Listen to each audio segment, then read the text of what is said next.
Wars, man! I'm telling you something right now. Star Wars land is crazy train, bro. What's worse, Kathleen Kennedy and her level of denial, or J.J. Abrams and his effing attitude, bro? Ron Howard, be quiet. What's going on, man, in the Star Wars universe? What?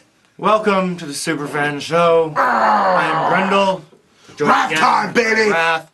A wise man once said that if you feel the need to write a bunch of lengthy interviews or a bunch of lengthy posts defending something that you did, maybe you fucked it up. Right now. And that's what we're seeing right now, as there is this scramble, unlike what we have seen before, of this apologist or trying to defend what has been done with Star Wars, all in the hope to get your ass in the theaters for Episode 9. Then tell me, brothers, you guys aren't falling for it, bro. This is ridiculous. You can't fall for this. Yes, going on J.J. Abrams, I love his most recent comments, his I just have a fuck it attitude, and he feels renegade going on Episode 9, that he just wants to make something that feels like it doesn't have to adhere to what's come before. Has anyone explained franchise to you, J.J.? But the thing I found the most interesting is saying that this one, what he wants it to be, it's about this young generation, this new generation that has to deal with all the debt from the generation that came before. It's about the sins of the fathers, but also about the heroic deeds that came before, but also the atrocities that were committed in the past. J.J. Abrams, thank you for the proof that you never watched the original Star Wars trilogy because you just fucking described it. Moron! I don't even understand, bro. What are you talking about? What are you making home YouTube videos, bro? F it, I'm gonna do what I wanna do. Bro, you don't feel you got any entitlement to the fans? And Ron, what did Howard talking about why Han Solo movie failed, bro?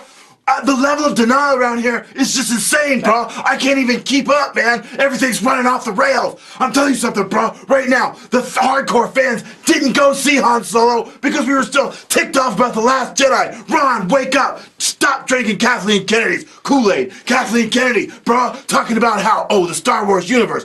We're not Marvel. We can't build off of these characters. What are you talking about, bro? You could have did a Jedi school movie. You could have did an Outer Rim movie, bro. You could have did the building of the First Order. You could have done the Snoke movie. You could have done the Pogue and how they developed First Order Stormtroopers. Bro, I don't even understand what you're talking about. You don't make any sense, bro. All you guys do is make a bunch of excuses. You're trying to say everything you can to get people in there to take their money to watch more garbage that you don't even care about because you just said it, JJ, bro. You just said it. F it. I'm doing what I want to do.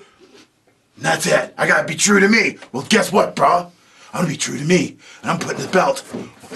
JJ, I'm still waiting for you, brother. AEW, TNT, you and me, bro, in the ring for the belt.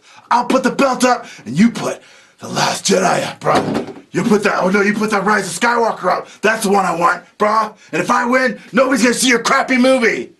Okay. I promise you. Well, as entertaining as that would be. And you brought up a few really good points because a lot of stuff has been talked about in these new Star Wars movies that all sound like more interesting stories. To Ron Howard, real quick, I have the utmost respect for Ron Howard, but Ron, I can tell you why the Solo movie failed. 1, The Last Jedi. 2, Battlefront 2. But more importantly than that, in a universe where you have Obi-Wan Kenobi and Yoda with all their unknown history, you guys fucking picked Han Solo? I'll tell you what, Last Jedi for me had nothing to do with Han Solo tanking. I didn't give a shit about that movie when I heard it announced. Why would I care about a Han Solo movie that you guys somehow thought you were gonna get a sequel off of by throwing Darth Maul in? Tell you, that's a sign. That's like a Silent Hill game putting Pyramid Head in it for no fucking reason. And any Silent Hill fans will understand that. And then going with Kathleen Kennedy, you're not the Marvel Universe? No shit, Kathleen, because Marvel had a plan. At the end of the first Avengers, when you saw Thanos, you knew Thanos was coming. They let you know, and then the payoff was worth it. But with The Force Awakens, you guys established a bunch of stuff and then left it to someone else to pay it off. And that's the thing. J.J. Abrams, hate to go back and harp on this guy, but if you had watched A New Hope, because I know you didn't, if you had watched A New Hope, you would have caught a line that's in that movie where Aunt Beru says about Luke, he's got too much of his father in him. He's too much like his father. And Uncle Owen responds, that's what I'm afraid of. Nothing else is said, and there's no real foreshadowing in that movie that Vader is Luke's father. Oh, I guess spoiler alert. But since you haven't seen it. So in your movie, you established a bunch of stuff and then handed it off to someone else to pay it off. That shows you did not have a plan. You guys can say we were trying to get to Palpatine all along. By the way, anybody watching this, go back in our archives, go back in our videos. There is a video that we did of who is Supreme Leader Snoke, where I said he was Emperor Palpatine. I was younger and more naive, but I said he was Emperor Palpatine, and I said it as a fucking joke, and they might actually do it. Bro, I don't even care about that right now, bro. Kathleen Kennedy is probably one of the biggest liars, bro, I have ever heard in my life. She's the one to sit there and tell us, bro, that the whole plan from the very beginning was Palpatine was gonna come back, even though I have got proof, interviews with J.J. Abrams saying when he showed up, there was no story, bro. There was nothing. He said he had nothing to work with and only had a couple years to pull it off. So he wrote his stuff and then he left. And guess what? Rian Johnson, he went up into the mountains and he went and he wrote his script. And when he came down out of the mountains with the 10 Commandments of crap Star Wars movie that he put together, she said it was awesome. I don't know if he changed the movie at the last second because what he put up on the screen wasn't awesome, bro. I mean, these people can't get their story straight. Go back and look at your previous interviews before you shovel more crap out there, man. Come on. Yeah, they say it was always the plan because you have to, at this point, you have to say that something. Because as I've pointed out before, there is no overarching plot in this trilogy. Any franchise has to have an overarching plot. You know, especially trilogies. Because, you know, you are doing a 3-act play in a trilogy. Every episode's supposed to build on the one that came before it and add something new. What I've seen so far between The Force Awakens and The Last Jedi isn't doing that. There is no overarching plot other than that Ben's pissed off. I don't know why he's pissed off because they never explained it. If I took it upon myself to read a book someone else wrote, somebody else that understands story structure, then maybe I would know, but as I've said, it's not my responsibility to understand your fucking story. If you're gonna put something in a movie, make sure it's in the movie.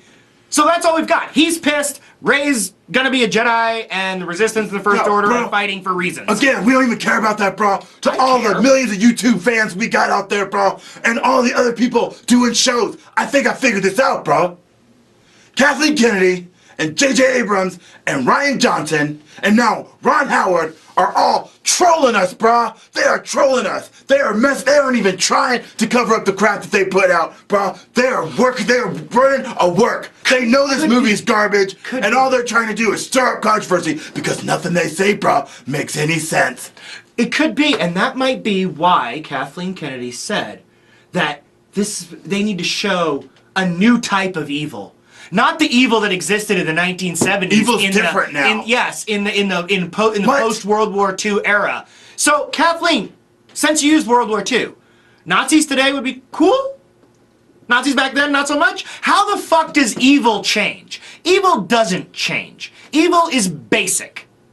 So the fact that you even said that, no, now maybe politically, it might not fit whatever agenda you're trying to get across. But somebody who disagrees with you is not evil. Evil is fucking basic. There's no difference between the Joker and Darth Vader. They do different things, but they're both fucking evil. This is simple. Moron. I'll make it simple for you, brah, and then we're out of here. Snoke? Crap garbage. Thanos? Almost as evil as Darth Vader. Only thing that makes Darth Vader worse is he killed little younglings, bro. Only other thing that's more evil than that, haha, is anybody trying to take Rath's title. Haha, Rath time, baby. And I want to tell you something, what? I'm boycotting this Star Wars, The Rise of Skywalker. I ain't interested in seeing it. You guys can keep shoveling all the crap story you want. Ain't nobody gonna see this movie. I hope it does less than 200 million, because Rath's gonna laugh. And JJ, AEW, TNT, bro. I'll put the belt up, and you put your movie up. I win. Ha! Your movie goes in the garbage where it belongs. Yes, and in closing, JJ, Kathleen, Ron, go fuck yourselves. Oh, ha ha! Rap time, baby, rap time. I'm the Grendel. Subscribe, brah, if you want some more Star Wars, Kathleen Kennedy and J.J. Abrams trash talking, because all we're doing, brah, is telling the truth. And remember, the truth will set you free. Rap time!